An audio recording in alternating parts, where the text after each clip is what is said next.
For 20 years since our marriage, I thought I had done my best to serve my husband and mother-in-law. But then my husband bluntly told me, Starting next month, I'm living with Mom and my sister. And you, a useless parasite, should go back to your parents' house. that was the final straw. My mother-in-law's insults finally woke me up. Understood, I'll be leaving then. I left the house the next day after saying those words. However, when my husband and his family found out that I had taken all the furniture and appliances and had moved into a brand new condo worth $1 million, they were furious and came rushing over. My name is Grace Kelly, 48 years old. I work in the accounting department of an HVAC company. I live with my husband Lucas, who is 2 years younger than me, and his mother. We don't have any kids. The first time Lucas and I met was when he joined the large real estate development company where I was working. At first, I just thought of him as a typical modern guy, watching as he charmed both the female employees and the older male staff with his good looks. For some reason, though, Lucas said, The other accounting folks are a bit hard to approach. But Grace, you're just as warm and friendly as your name suggests. From then on, he started handing almost all the documents he needed to submit to accounting directly to me. But whether it was because he was naturally careless or just easygoing, I wasn't sure, even when I pointed out mistakes or last-minute submissions. Oh, I'm really sorry about that. He'd always apologize right away, but no matter how many times I reminded him, he didn't really change, and I often ended up staying late to fix things. He's either really good at this or just plain sly. I kept a smile on the outside, but inside, I couldn't help feeling a bit frustrated every time. However, when he noticed me struggling with the standard office supplies, he'd often drop by with some stationery he recommended. Seeing how thoughtful he was, I couldn't help but think that he wasn't just sucking up. In the end, I figured I was just as charmed by him as everyone else, and kept covering for him. Our relationship took a sudden turn when I fell ill on the train during my commute.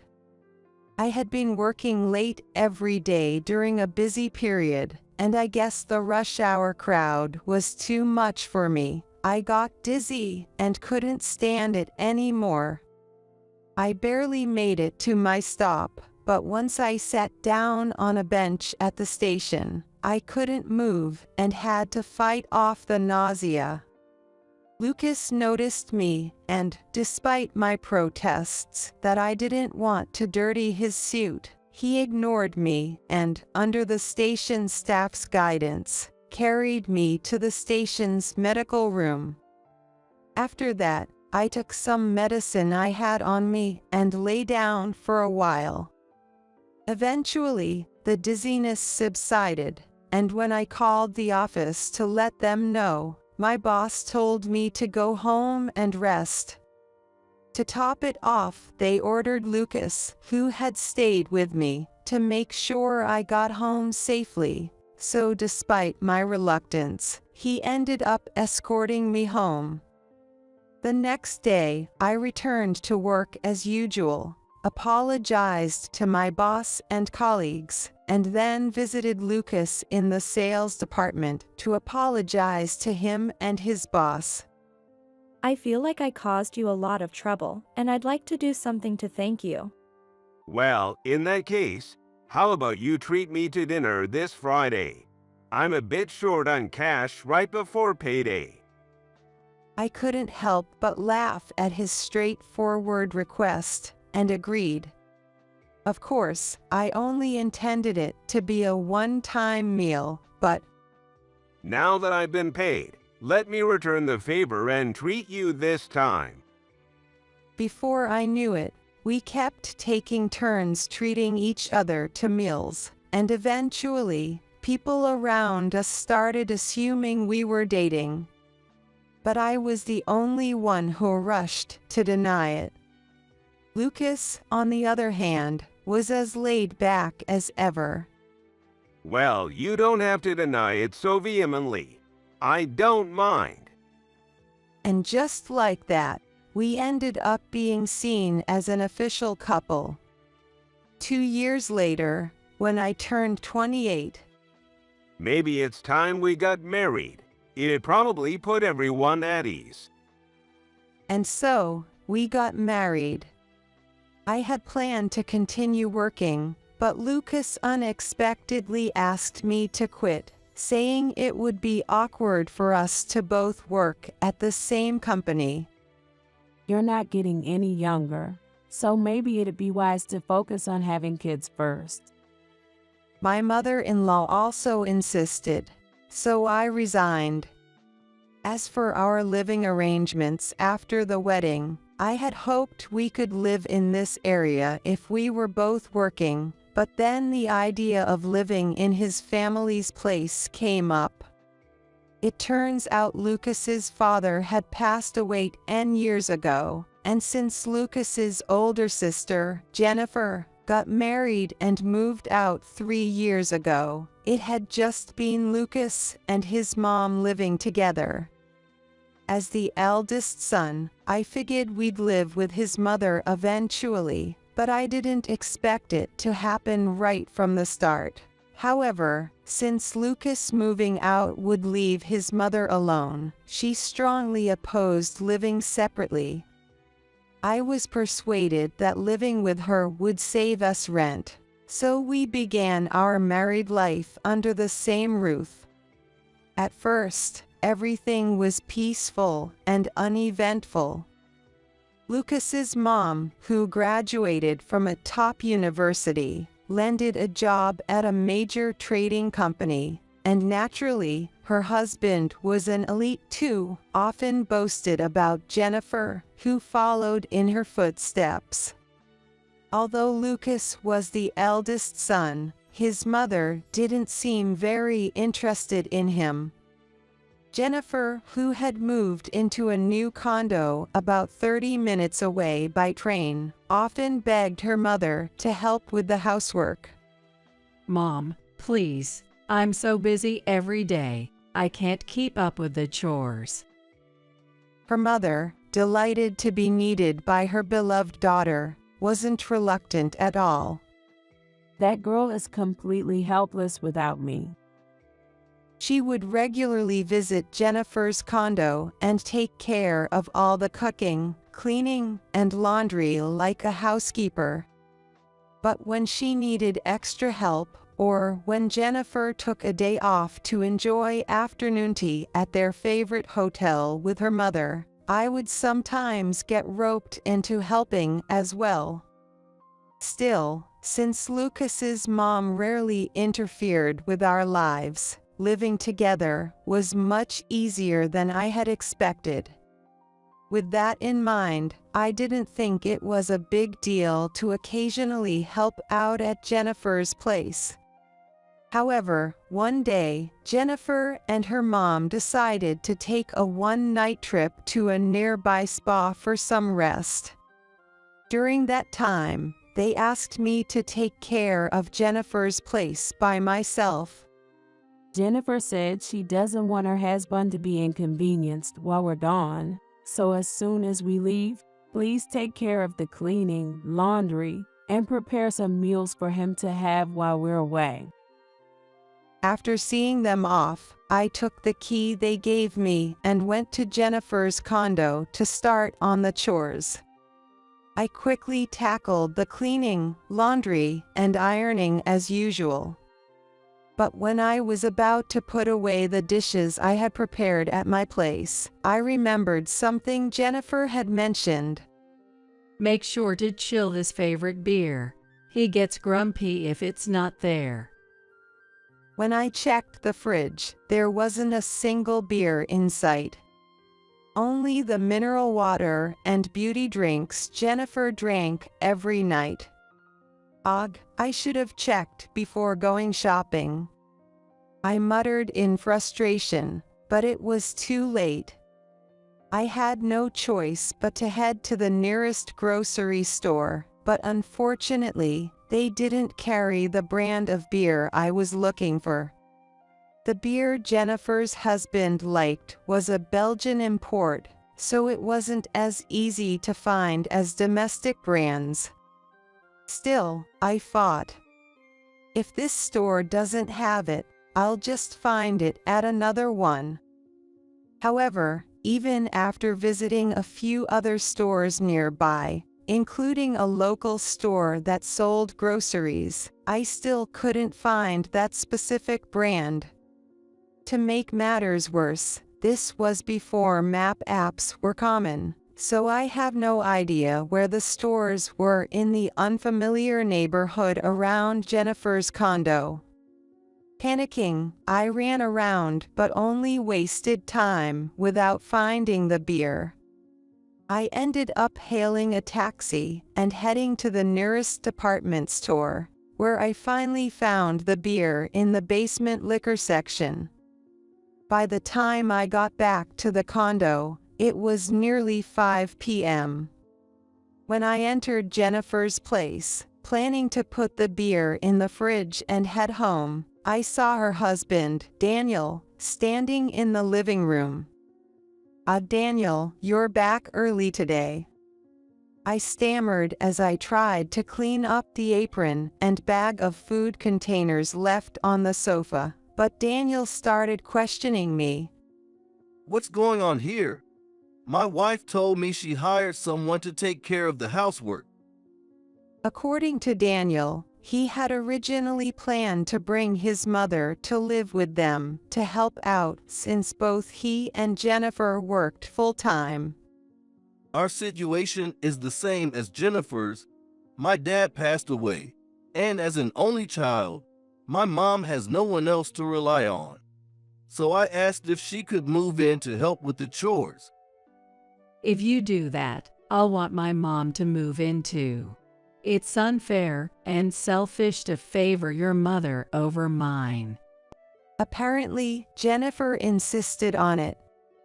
After discussing it, they decided not to rely on either of their parents and instead hire someone to help with the housework, splitting the cost equally. But in reality, Jennifer had secretly been calling on her mom and me to do the housework instead. When Daniel found out the truth, he immediately called Jennifer.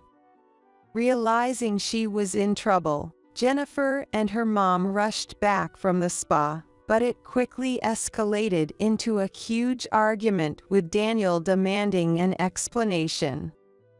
As I stood there listening, unable to leave, it became clear that Jennifer had been using the money Daniel gave her for housekeeping services on her own spa treatments and outings with her mom. Jennifer's mom managed to smooth things over by apologizing and promising to be more careful in the future. However, not long after, it came to light that Jennifer had been giving expensive gifts to a handsome stylist at their regular hair salon and going out for drinks with him afterward. Given what had happened before, Daniel was furious. He refused to listen to his mother-in-law's attempts to mediate and ended up divorcing Jennifer. Since they had been married for just 5 years, rented their condo, and had no significant assets, the divorce was finalized quickly and without any alimony. But Jennifer couldn't stand the rumors at work, so when she was scouted, she took the opportunity to switch companies as soon as the divorce was finalized. Unfortunately, the fresh start didn't go as planned, and Jennifer struggled to build her career at the new job. She and her mom started taking their frustrations out on me. This is all Grace's fault. If she had handled things better, none of this would have happened. She's the one who tripped me up in life. They began unfairly blaming me for everything. To make matters worse, at a time when I was struggling to have a child, Lucas's mom cruelly said, I was looking forward to seeing my grandchild, but I guess it's for the best. I wouldn't have loved a grandchild from a woman like you anyway. The sheer unfairness of it all brought me to tears. If you're going to cry and regret your mistakes now, why couldn't you just handle things the way Jennifer and Mom wanted? We're the ones who should be crying because of your mistakes, Grace. But what hurt more than anything was Lucas's reaction. He looked at me in exasperation as I cried. Hearing that made me feel utterly crushed, like my world was spinning out of control.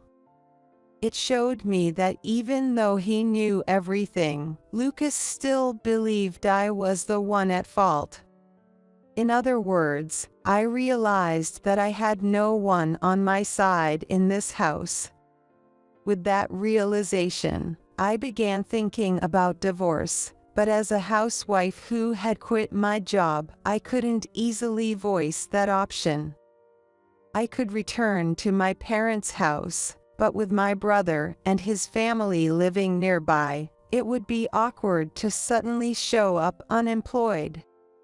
Plus, finding a new job in a rural area that would allow me to support myself seemed nearly impossible. So, I swallowed my pride and decided to focus on regaining financial independence first. Secretly, without letting Lucas's mom or Lucas know, I used my old connections to find a part-time accounting job. I pleaded with my mother-in-laws in a tearful and modest manner to get their permission, and I started working the following month. I feel guilty being a housewife when I haven't been able to have kids, so at least let me work part-time to contribute to the household.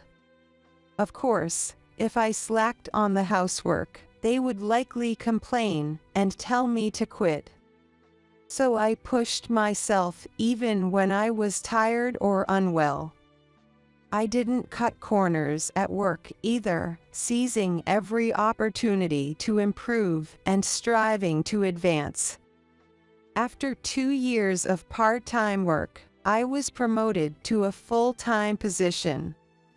5 years later, I was invited by my boss to join him in a new venture, which led to my current job at an HVAC company, where I continued to work hard.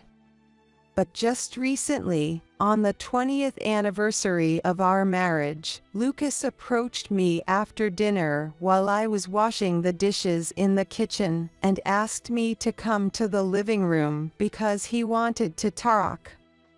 It was unusual for him to show interest in anything I did around the house, as he usually spent time only with his mom, so I found it odd.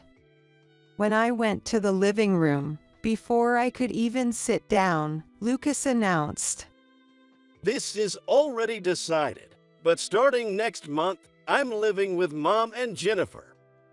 I was stunned, and before I could respond, Lucas's mom added, Jennifer's health has taken a turn because of the stress at her new job, so she's taking a break and recuperating at home. It'd be best for her to relax here, and since there's no need for a useless outsider to stay, you should just go back to your parents' house.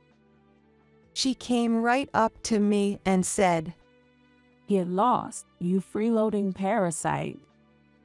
As if to mock me, waved her hand dismissively.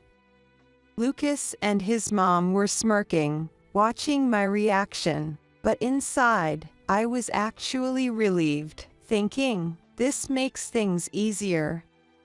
I smiled slowly at the two of them and said, I understand, I'll be out by tomorrow afternoon. Seeing their stunned faces, I quietly returned to my room. The next morning, after seeing Lucas off to work, I waited for the second-hand goods buyers I had contacted the night before to arrive. Lucas's mom looked shocked to see strange men at the house, but we got straight to work without any concern for her reaction. We started with the kitchen, removing the refrigerator, the microwave, the stand mixer, the instant pot, her favorite soda maker, and the dining set. Of course, I didn't forget the countertop accessories either. Next, in the living room, I took the TV, the AC, the hard-working robot vacuum, the AI speaker, the off-season heated carpet, and the sofa set. Then, it was on to the washer and dryer, Lucas's PC desk, and bookshelf, and I even added the AC, beds, and dressers from Lucas's and his mom's rooms. The estimate was finished in no time. When the movers started making a call, my mother-in-law finally snapped out of it and rushed over in a panic. What on earth do you think you're doing, barging into our bedrooms like this? She shrieked, but I just smiled and replied, well, since I'm nothing but a freeloading parasite, I figured the least I could do was take care of my belongings before I leave. Just then, the additional movers arrived. And in no time, they started hauling out all the furniture and appliances listed.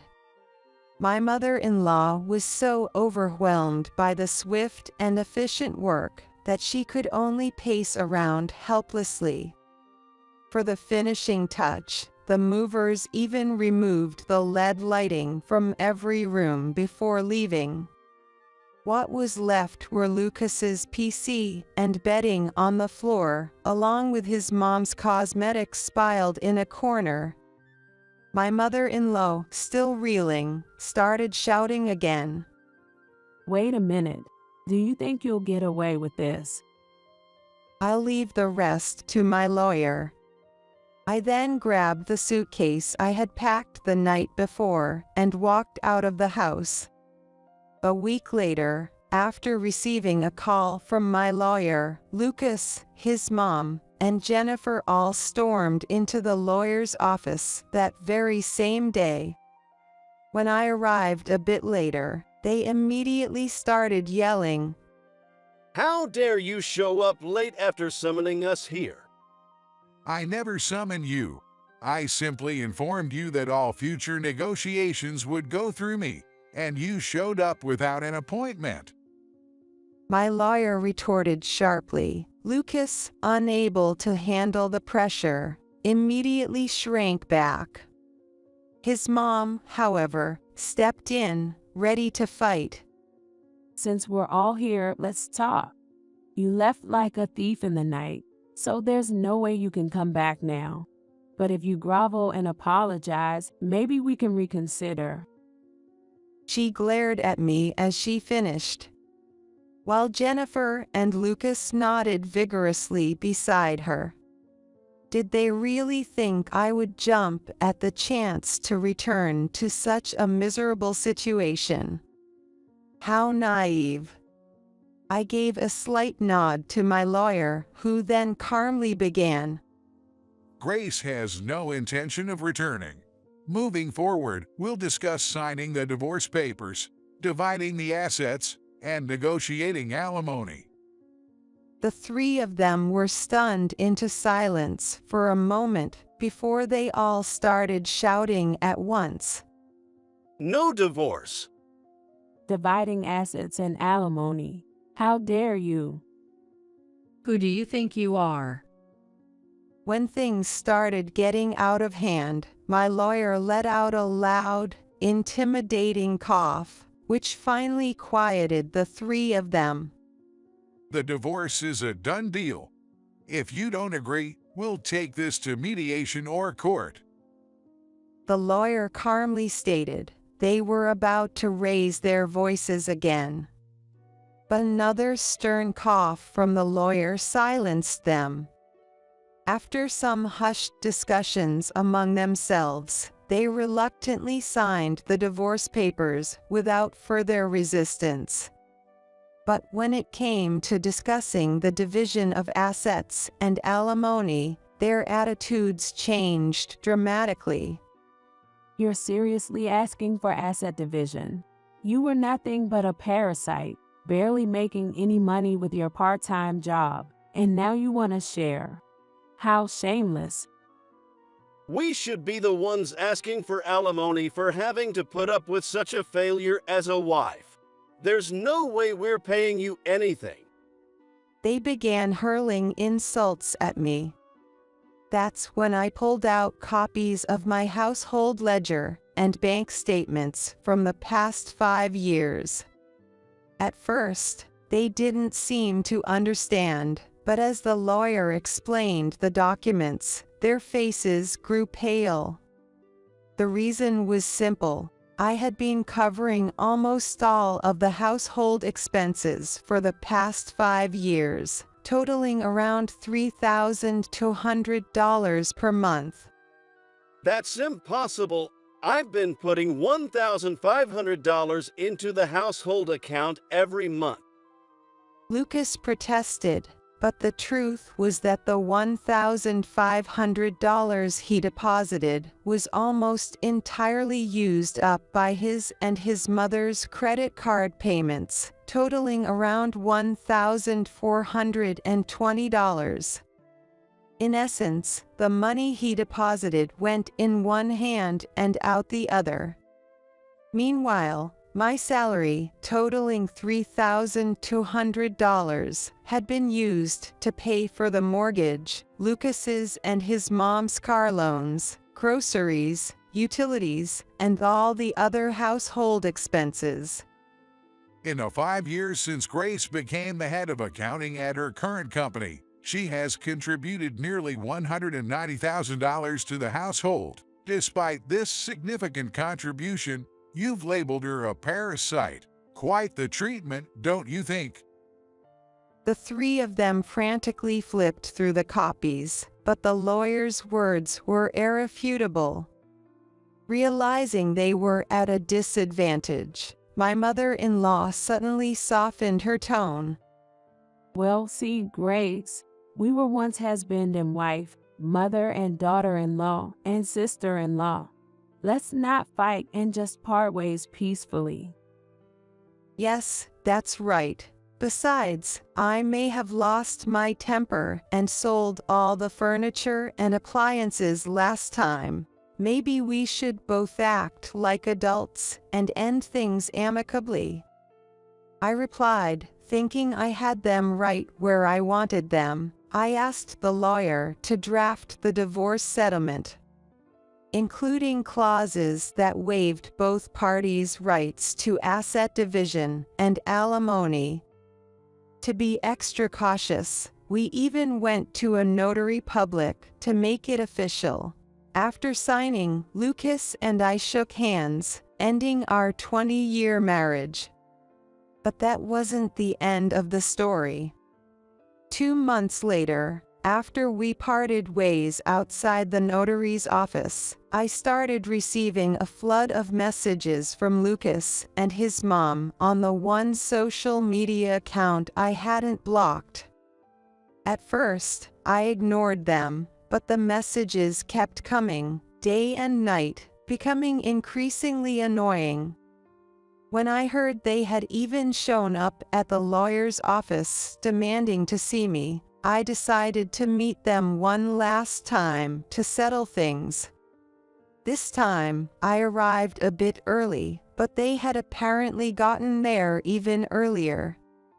Their intimidating demeanor was the same as before, but their appearance seemed a bit more shabby. As soon as they saw me, Lucas was the first to shout. Did you really buy that new condo near the station with a price tag over $1 million? I had deliberately chosen a property not affiliated with Lucas's company. But it seems word got out anyway. Lucas's mom quickly joined in, yelling, Where did you hide that kind of money? If it's marital property, it belongs to both of us, you cheat. Good grief, what a racket. I reminded them about the notarized agreement we had signed, which clearly stated that both parties had waived their rights to asset division. Lucas and his mom turned pale again, clearly having forgotten about it, but quickly recovered and started shouting again. That was a trick. You must have hidden the money. It's your fault. The funds used to purchase Grace's condo came from the profits she made by exercising stock options she received when she joined her current company. These were non-transferable stock options, so they are not subject to asset division. If you still want to contest this, we can settle it in court. My lawyer stated calmly on my behalf. Lucas fell silent. But his mother, still fuming, shot back. Oh, so that's your attitude? Fine, we'll take this to court if we have to. In that case, I'll be filing for alimony as well. It wasn't exactly easy dealing with the emotional damage of you openly searching for a new partner before the divorce was even finalized. I said with a sweet smile, and my mother-in-law's face finally paled. I then turned to Jennifer, who had been sitting in stunned silence. And of course, I'll be seeking damages from you as well, Jennifer. I've kept all the evidence of the insults and harassment you've directed at me ever since your divorce. I stacked the voice recorders, USB drives, and printed screenshots of messages I had brought with me on the table, and Jennifer's face turned even paler. For the final blow, I added, By the way, Jennifer, do you know a woman named Miranda Lambert? She happens to be the daughter of my direct supervisor. I looked Jennifer straight in the eye with a smile, and her face turned as white as a sheet. The truth was, I had informed my current boss about some of the issues related to this situation, as I didn't want the drama to interfere with my work. It turns out my boss, the executive director Adam Lambert, has a daughter named Miranda. I had met her a few times at company barbecues, a lovely, cheerful woman. Unfortunately, Miranda had been subjected to severe harassment by her superior at her previous job, and she was now on medical leave due to mental health issues. And who was the one responsible for that harassment? None other than Jennifer. The fact is, Adam divorced Miranda's mother when Miranda was in elementary school, and since then, both he and Miranda have been distant from her mother.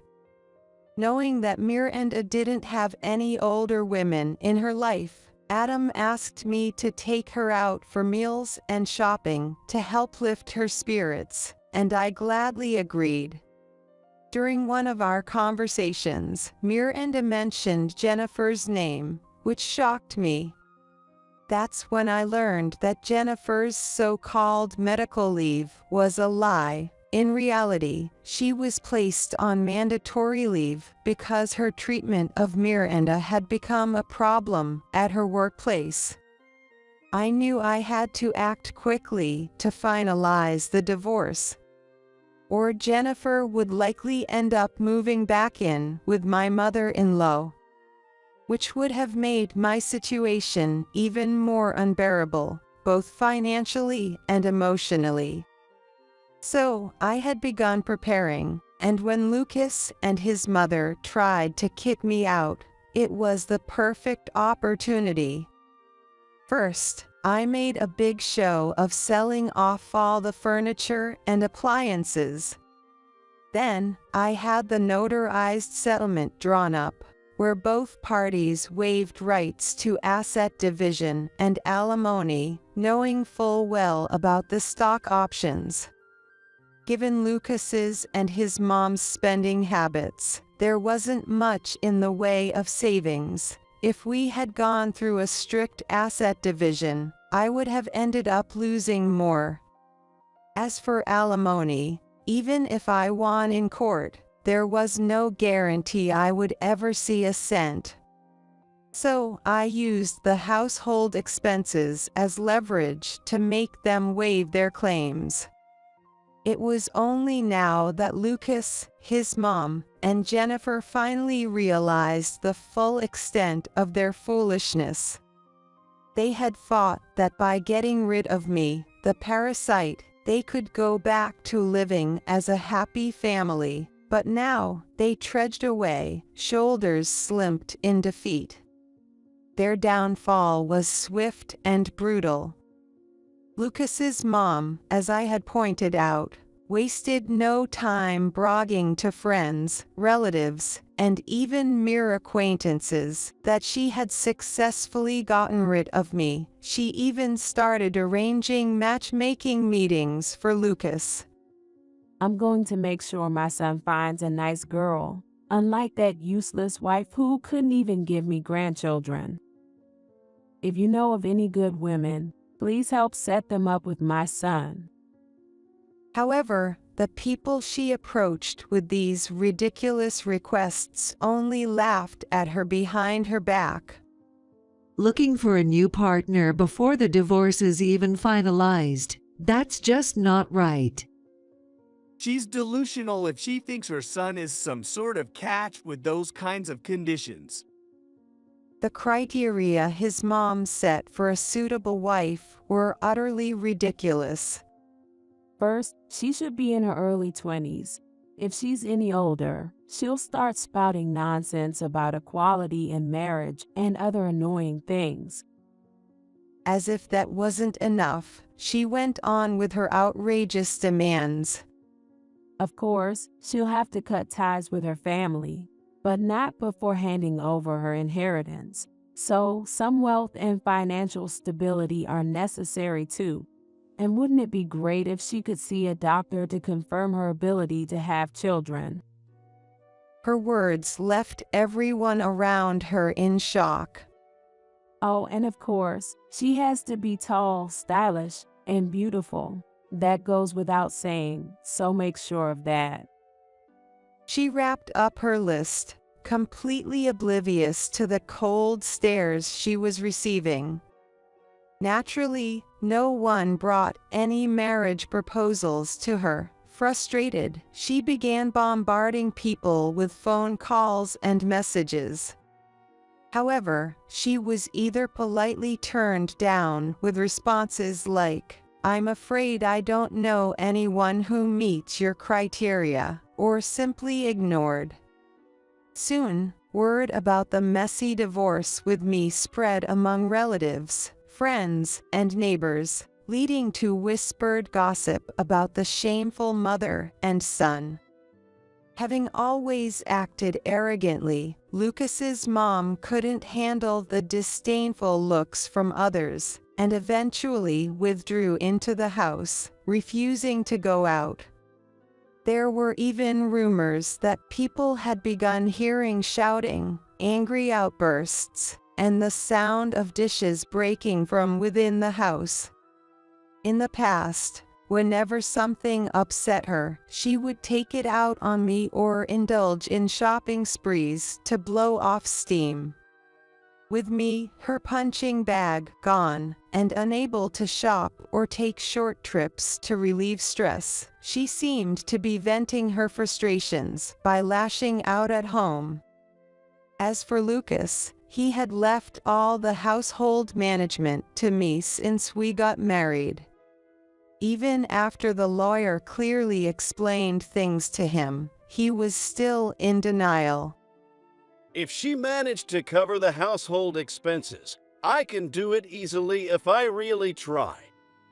But his mom and Jennifer, who were supposed to help with the housework, found it all too troublesome and abandoned their responsibilities. Meals became exclusively takeout or deli food, and cleaning and laundry were left to housekeeping services. It's easy to imagine how the rest went. Within 2 months, the household finances were in ruins. Lucas quickly confiscated the credit card he had given his mom for household expenses, and they resorted to a diet of toast and coffee for breakfast, only bananas for lunch, and discounted items for dinner. Laundry was done only when there were no clean clothes left, and cleaning was limited to the most visible areas. Living this unbalanced, unhygienic lifestyle soon took its toll. Lucas, who had once been praised for looking younger than his age, became overweight and unhealthy, with greasy skin and hair. His former cool guy image was nowhere to be found. Complaints from clients poured in, claiming he was no longer fit for sales work, where cleanliness was essential. As a result, Lucas was demoted to a back office role. I've come to my senses. I was deceived by my mother and sister. I want to cut ties with those toxic women and start over with Grace. Please tell her that. In a desperate attempt to reconcile, he called and emailed my lawyer, saying, I've been instructed not to pass on any messages, regardless of their content. As we had discussed beforehand, the lawyer firmly refused and reminded him that any further attempts to contact me would result in a police report if he showed up at my workplace or new home. That put an end to any further contact. As for Jennifer, who played a major role in this saga, Miranda was furious when I told her everything that had happened. What is wrong with that woman? I thought she might have learned something after what happened with me. But to blame her own divorce on you and keep harassing you. She's just a terrible person through and through. Miranda contacted her company, where she had been on leave, and informed them of her intention to resign. She was called in and asked for the reason. Miranda explained that, while the matter was personal and not directly related to her work, she felt the need to share everything with HR and management. After seeing the shocked expressions of those listening, she continued, Of course, I'm sure I made mistakes too in what happened with me. I thought that if she had genuinely reflected on it, we could both work together for the company's benefit. But now, I see that's impossible. Working under her again would be a mental health disaster for me. She handed in her resignation and left the company smoothly.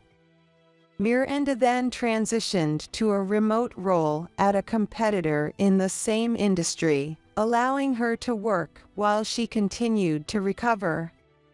Meanwhile, the sudden resignation of Miranda, who was supposed to be on leave, caused quite a stir within her former company. Rumors began to spread that Miranda had resigned because the harassment from Jennifer continued even outside of work, and things quickly spiraled out of control. Many of Miranda's colleagues and younger staff, who admired her and considered her a leader, started leaving the company, fearing for their own futures. The company's upper management, alarmed by the loss of promising young talent, held emergency meetings, and issued an ultimatum to Jennifer. After your suspension, you'll be transferred to a subsidiary in another state. The only acceptable response is yes. Jennifer resisted, claiming the decision was unfair, but when they hinted at termination, she had no choice but to reluctantly accept the transfer. However, by the time she arrived at the new location, word had already spread. No one was willing to befriend her, and she was left isolated, with only the bare minimum of work-related interactions. Desperate to quit and return home, she pleaded with Lucas and his mom, but they harshly rejected her. We can't have you coming back unemployed. Do you even realize who's responsible for this mess? That's right. You're the real parasite and bad luck charm. Now, she's just a shadow of her former self, working quietly in a corner of the office, completely cut off from everyone. As for me, after finalizing my divorce from Lucas and resolving the entire ordeal, I took Miranda's advice and remarried after living with Adam for about 6 months. Honestly, after 20 years of marriage to Lucas, I had no intention of remarrying. My dad may be older, but I think he's a real catch if I do say so myself. Miranda said, gently encouraging me to take the step. Looking back, I realized that in the short time I've spent with Adam and Miranda, I've laughed more than I did in my entire 20 years with Lucas. It's a true blessing to live freely, as myself, and to have a partner to share that with. Sometimes, I regret not making this decision sooner, but dwelling on the past and wasting the time I have left would be the real tragedy.